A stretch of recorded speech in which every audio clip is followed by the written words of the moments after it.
Hello, welcome to day 6 of Rediscovering Your Spiritual Gifts. In the book Rediscovering Our Spiritual Gifts, author Charles V. Bryant recalls Paul's very forceful about the need to use our gifts. In Romans 12:6, Paul writes, "Having gifts that differ, let us use them." Bryant also says that if we were all sure what our gifts were, we'd be more inclined to use them. And he writes that while spiritual gifts inventory is a good method to find out what our gifts are, there are other ways. One of those ways is the acronym OBEDIENCE. Obey, begin, examine, discipline, investigate, experiment, never, censure, and expect. He says that by following the steps in this acronym, we can learn better what our spiritual gifts are and how to use those gifts. So let's talk about each of those for a few minutes. And while we're talking, make some notes for today's journal posting, okay? First, obedience. It is not my favorite word. Trust and obey? That's my least favorite hymn. And I found in my own life that what I have sometimes labeled obedience was simply taking the easy way out.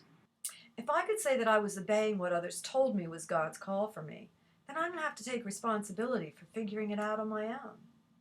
But Bryant puts a different twist on obedience.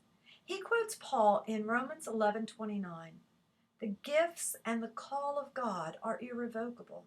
He says that logically for him, it follows that if our spiritual gifts are really gifts, and if they are something that can't be turned away from, changed, or eliminated, then there's a strong case for us joyously obeying the call those gifts place in our lives.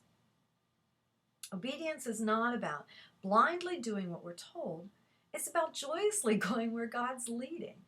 And if we joyously go where we feel like we're being led, then most likely we'll understand our gifts better the further we go. The second word in the acronym is begin. Begin a study. Paul writes, "Now concerning the spiritual gifts, I do not want you to be uninformed."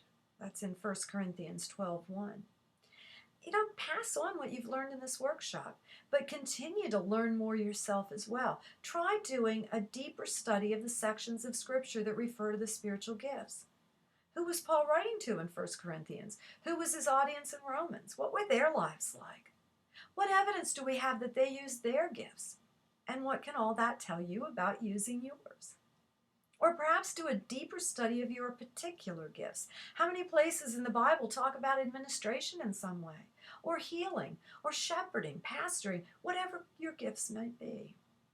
Third in the acronym is examine. Examine your feelings and fantasies.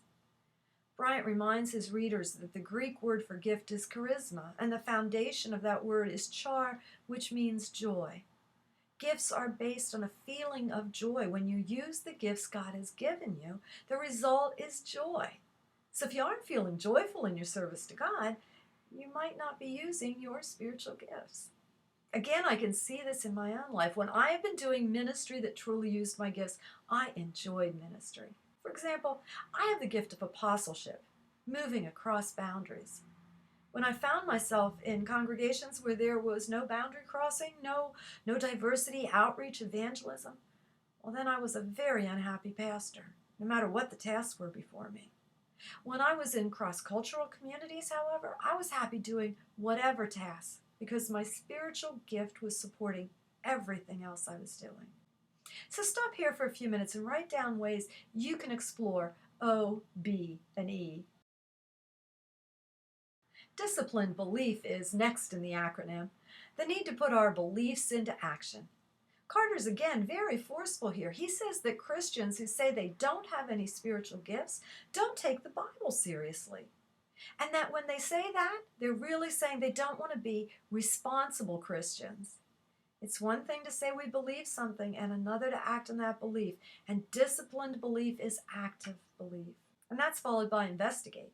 Investigate the gifts of others.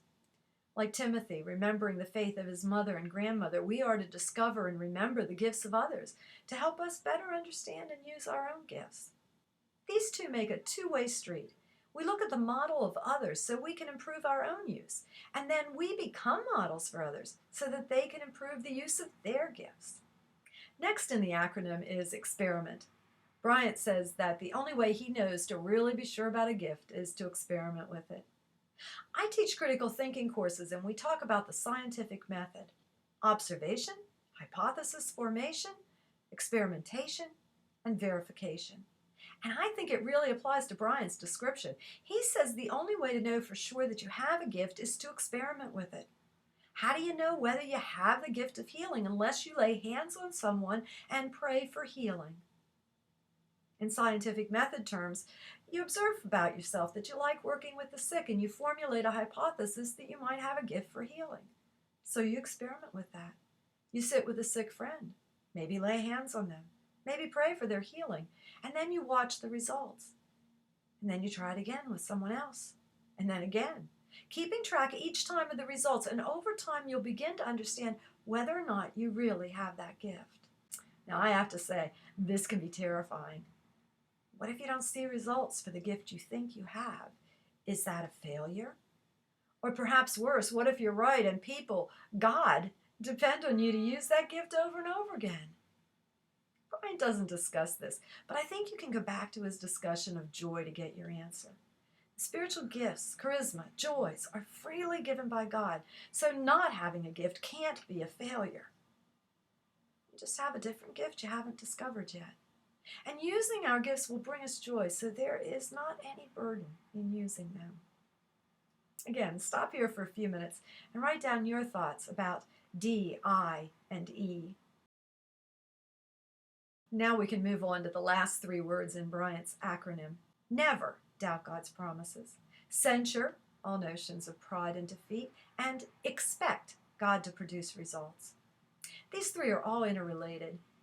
We start off knowing that the spiritual gifts are freely given by God to all of us, and we start off excited by the gifts. But then that excitement turns into pride and a sense of ownership. We think we were somehow so special that God gave us this gift or these gifts because of something we did to deserve them. But that means we then start depending on ourselves instead of God, in both whether we will use them and in how we will use them, and in whether or not we will produce any results when we do use them. We doubt God's promises because we really believe we are in this on our own. We get full of pride or defeat, thinking we are responsible, and we expect ourselves to have to produce results instead of God. But the truth is, you can safely and securely use your gifts because God is in control.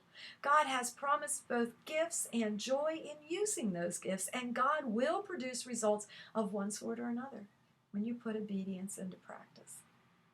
So stop for a moment and write down your thoughts on N, C, and E. I posted a list of brief definitions of the acronym in workshop materials if you'd like to read more of that, or if you need to search back through those definitions as you're writing in the journal. But add all the material together that you've written so far, the notes, and put that into your journal entry for today. I'm really looking forward to reading what you write. Blessings again today.